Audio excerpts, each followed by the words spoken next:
اسمخا يسوس كن أريق مسح الله اسمخا يسوس كن أريق مسح الله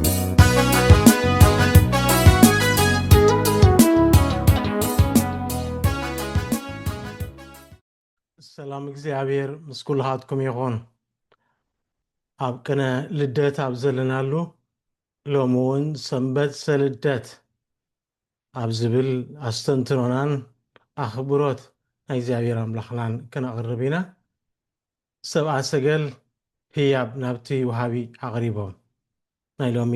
ሰንበት ወንጌል ማቴዎስ ምዕራፍ 2 ካብ 1 ክሳብ 12 እዩ እግዚአብሔር ወሃቢ እዩ መሃብ ከዓ ውሽጣዊ መንነት እዩ እግዚአብሔር ንዓናውን ኩሉ ሂቡና መሃብ ክፋል ጠባይ መንነትና ገይርዎ ክንህብ ኢና ተፈጢርና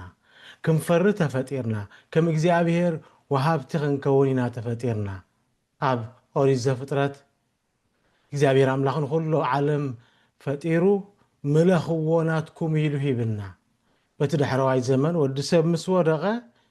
እግዚአብሔር ኣምላኽ ናይ ምድሓን ተስፋ ሂቡ እግዚአብሔር ኣምላኽ ንሓደ ወዱ በጃኽ ሳብ መሃብ ክንድዚ ንዓለም ኣፍቀራ ይብለና ሓደ ወዲ ሂቡና እግዚአብሔር ኣምላኽ ወሃቢ እዩ ንኩሉ ሙሉእ ገይሩ ፈጢሩ ምለኽዎ ንገሱ ነቲ ዝሃብክኹም ዓቅብዎ ኢልና ተቐዳማይ እግዚአብሔር ኣምላኽ ዝሃበና ህያብ ፍጥረት እዩ ተኻልኣይ ህያብ ከዓ ድሕነት እዩ ኣዳም ነተቐዳማይ ህያብ ምስ በተኖ ካብ ኤደን ገነት ዕራቁ ጥራሕ ኢዱ ወፂኡ ብሓጢያቱ መጅሊሑን ከሎ እግዚአብሔር ኣምላኽ ረኺብዎ እሞ ናይ ምድሓን ተስፋ ሂብዎ እግዚአብሔር ኣምላኽና ካብ ዘፍጥረት ክሳብ ዮሃንስ ራእይ ዮሃንስ ወሃቢ እዩ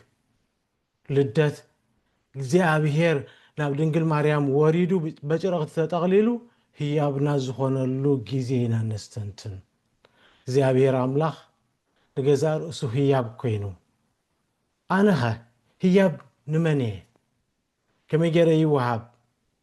ንመን ይወሃብ ኢልና እነስተንትነሉ ጊዜ እዩ ክርስቲያን ወይ ንክርስቶስ ዝኽተል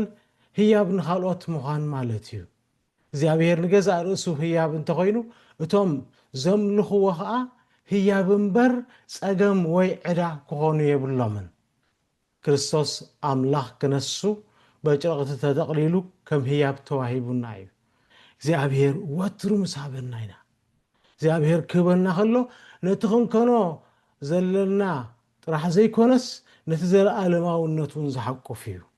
እግዚአብሔር ህያብ ክህብ ከሎ ንዘለኣለማውነት ከይተረፈ ነቲ ዘለኣለማዊ ምዕራፍ እውን ይሓቁፍ እዩ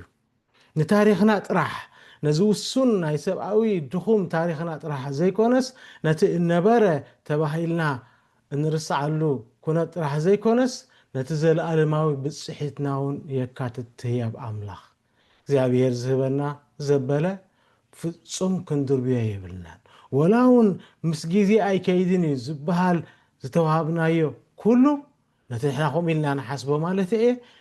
ክንድርብዮ የብልናን እግዚአብሔር ዝሃበና ህያብ ወትሩ ክንዕቅቦ ኣለና ኣብ መዝሙረ ዳዊት 85:10 እንታይ ይብል ምሕረትን ሓቅን ተራኸባ ሓቅን ሰላምን ከዓ ተሰዓማ ይብል ዘለኣለማውነትን ጊዜ ሓቢሮም ተራኸቡ ሰማይን ምድርን ተዓርቁ ማለት እዩ ኣበይ ኣብ መብልዕማል ሰብኣ ሰገል ብኾኸብ ተመሪሖም ናብቲ ህያብ ዝኾነ ክርስቶስ በፅሑ ሰብኣ ሰገል ክቡር ህያባት ንንጉስ ዝበቅዕ ነቲ ህፃን ዝኾነ ኢየሱስ ኣቕረብሉ እግዚአብሔር ኣምላኽ ንኣሽቱ ኣቐዲሙ ክቐብእ ኣብ ቃሉ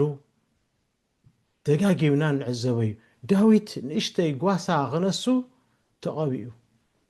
ነቲ ወሃቢ ሎሚ ክንህቦ ኣለና ኣሕዋተይ ሰብኣ ሰገል ነቲ ክኾኖ ዘለዎ ንዝእምት ህያብ እዮም ሂቦሞ ነቲ ንዘመናት ንመንገዲ ህይወት ዝኸውን ህያብ ሂቦሞ ኣድልይዎ ዘይኮነስ ነቲ ናቱ ሂቦሞ ነቲ ኣቐዲሙ ዝሃበና ሂቦሞ ኩሉ እቲ እንህቦ ናቱ እኮ እዩ እቲ ክንህቦ ንደሊ ኩሉ ኣቐዲሙ ሂቡና እዩ እግዚአብሔር ኣምላኽ ወሃቢ እዩ ኣብ ቅድሚ ተዋሃቢ ተዓዘብቲ ጥራሕ ኮይና ደው ክንብል ፈፂምና የብልናን። ኣብ ቅድሚ እግዚኣብሔር ክመጽእ ከለና ጥራሕ ኢድና ክመጽእ የብልናን።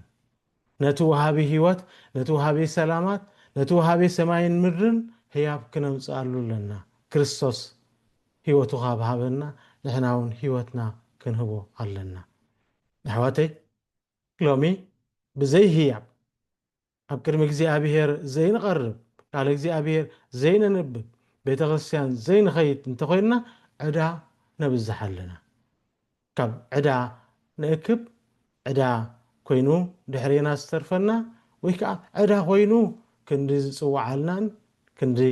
ዝእከብን እግዚኣብሔር ኣምላኽ ኣፍቅሩ ሃቡ ንዑ ናባ ይብለና ኣለሞ ንልወጠሉ እግዚአብሔር አምላክ እንኽብረሉ ዘመን ሰንበት ይግበረልና። ዝተባረኸ ዝተቀደሰ ሰንበት ንኹልኻትኩም እግዚአብሔር ዝተመስገነ ይኹን። አሜን።